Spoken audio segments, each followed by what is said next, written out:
ಉತ್ತರ ಪ್ರದೇಶದ ಅಯೋಧ್ಯೆಯ ಪ್ರಭು ಶ್ರೀರಾಮನ ಮಂದಿರ ಪೂರ್ಣಗೊಂಡ ಮೇಲೆ ಈ ರೀತಿ ಕಾಣಿಸುತ್ತೆ.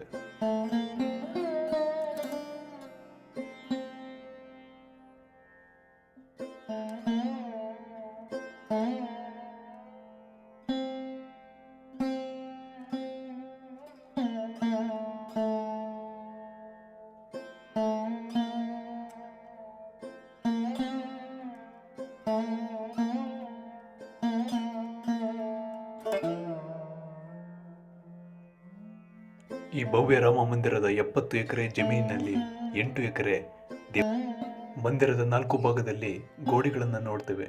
ಇದು ಒಂದು ರೀತಿಯ ಸೆಕ್ಯೂರಿಟಿ ವಾಲ್ಗಳಂತೆ ಕೆಲಸ ಮಾಡುತ್ತೆ. ನೀವು ಈ ಗೋಡೆಯ ಪೂರ್ವ ದಿಕ್ಕಿನಲ್ಲಿರುವ ಮಹಾದ್ವಾರದಿಂದ ಒಳಗೆ ಬಂದು ನಂತರ ಈ 32 ಮೆಟ್ಟಿಲುಗಳನ್ನು ಹತ್ತುವುದರ ಮೂಲಕ ದೇವಸ್ಥಾನವನ್ನ ಪ್ರವೇಶಿಸುತ್ತೀರ. ಗಮನಿಸಬೇಕಾದ ವಿಷಯವೇನೆಂದರೆ, ಇಲ್ಲಿಂದ ಇಲ್ಲಿಯವರೆಗೆ ಮಂದಿರದ ಉದ್ದ 360 ಅಡಿ ಹಾಗೂ ಅಗಲ 237 ಅಡಿ ಹಾಗೂ ಸ್ಪ್ಲಿಂತ್ನಿಂದ ಗೋಪುರದ ಎತ್ತರ ಸುಮಾರು 161 ಅಡಿ ಎತ್ತರವಿದ್ದು ಹಾಗೂ ಈ ಸ್ಪ್ಲಿಂತೆ ಸುಮಾರು 21 ಅಡಿಗಳಷ್ಟು ಎತ್ತರವಿದೆ. ಇನ್ನು ಮಂದಿರದ ವಿನ್ಯಾಸ, ಇದು ಗ್ರೌಂಡ್ ಫ್ಲೋರ್ ಆಗಿದ್ದು ನಾರ್ಮಲ್ ಎಂಟ್ರಿ ಇಲ್ಲಿಂದ ಶುರುವಾಗುತ್ತೆ ಹಾಗೂ VIP ಎಂಟ್ರಿ ಇಲ್ಲಿಂದ. ಮೊದಲು ನೀವು ದೇವಸ್ಥಾನದ ಮೊದಲನೇ ಮಂಟಪವನ್ನು ಪ್ರವೇಶಿಸುತ್ತೀರ, ನಂತರ 2ನೇ ಮಂಟಪ ಹಾಗೂ ಕೊನೆಯಲ್ಲಿ 3ನೇ ಮಂಟಪವನ್ನು ಪ್ರವೇಶಿಸುತ್ತೀರ. 3ನೇ ಮಂಟಪದ ಎದುರುಗಡೆ ಇರುವುದೇ ದೇವಸ್ಥಾನದ ಗರ್ಭಗೃಹ. ಇಲ್ಲಿಯೇ ಶ್ರೀರಾಮನ ಮೂರ್ತಿಯನ್ನು ಪ್ರತಿಷ್ಠಾಪನೆಗೊಳಿಸಲಾಗುತ್ತದೆ.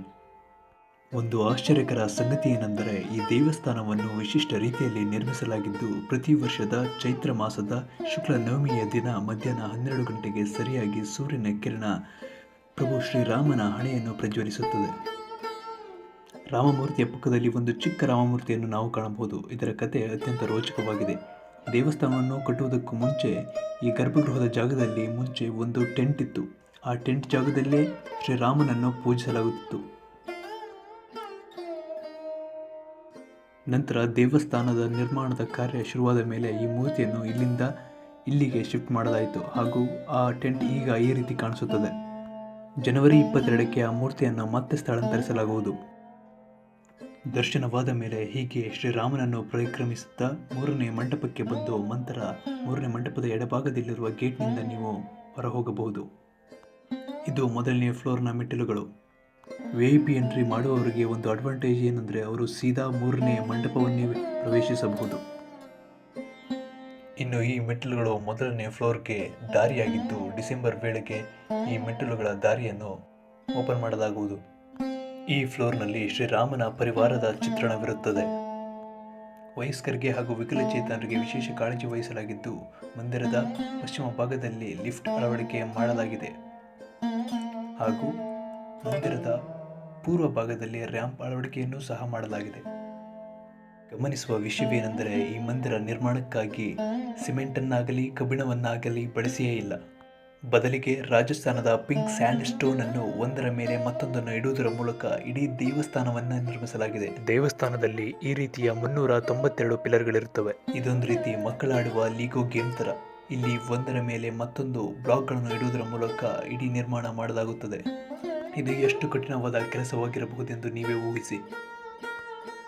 ಅಯೋಧ್ಯೆಯ ಮಣ್ಣು ಮರಳಿನಂತಹ ಮಣ್ಣಾಗಿದ್ದು ಇಂತಹ ಜಾಗದಲ್ಲಿ ದೇವಸ್ಥಾನವನ್ನು ನಿರ್ಮಿಸುವುದು ಸವಾಲಿನ ಕೆಲಸವಾಗಿತ್ತು. ಆದ್ದರಿಂದ 300ರಿಂದ 400 ಅಡಿಯಷ್ಟು ಆಳದ ಮಣ್ಣನ್ನು ತೆಗೆದು ಅಲ್ಲಿ ವಿಶೇಷವಾದ ಇಂಜಿನಿಯರಿಂಗ್ ಮಣ್ಣನ್ನು ಅಳವಡಿಸಲಾಯಿತು. ಇದನ್ನು IIT ಚೆನ್ನೈಯವರು ನಿರ್ಮಿಸಿದ್ದು. ಇದರ ವಿಶೇಷತೆ ಏನೆಂದರೆ, ಇದು ಕೆಲವೇ ದಿನಗಳಲ್ಲಿ ಕಲ್ಲಿಗಿಂತಲೂ ಗಟ್ಟಿಯಾದ ವಸ್ತುವಾಗುತ್ತದೆ. ಇನ್ನು ದರ್ಶನವಾದ ಮೇಲೆ ಹೊರಬರುವುದಕ್ಕೆ ದೇವಸ್ಥಾನದ ದಕ್ಷಿಣ ಭಾಗದಲ್ಲಿ 2 ಎಕ್ಸಿಟ್ ಗೇಟ್ಗಳನ್ನು ನಿರ್ಮಿಸಲಾಗಿದೆ. ದೇವಸ್ಥಾನದ ಸುತ್ತಲೂ 6 ದೇವಾಲಯಗಳನ್ನು ನಿರ್ಮಿಸಲಾಗಿದ್ದು ಇದರಲ್ಲಿ ಸೂರ್ಯದೇವ, ಮಹಾದೇವ, ಮಹಾಭಗವತಿ, ಗಣೇಶ ಹಾಗೂ ಹನುಮಂತನ ದೇವಾಲಯ ಹಾಗೂ ಅನ್ನಪೂರ್ಣೆಯ ದೇವಾಲಯವನ್ನು ನಿರ್ಮಿಸಲಾಗಿದೆ.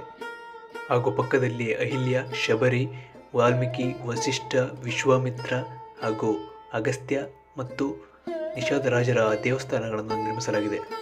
ಹಾಗೂ ರಾಮನನ್ನೇ ನೋಡುತ್ತಿರುವ ಜಟಾಯು ರಾಜನ ಮಂದಿರವೂ ಸಹ.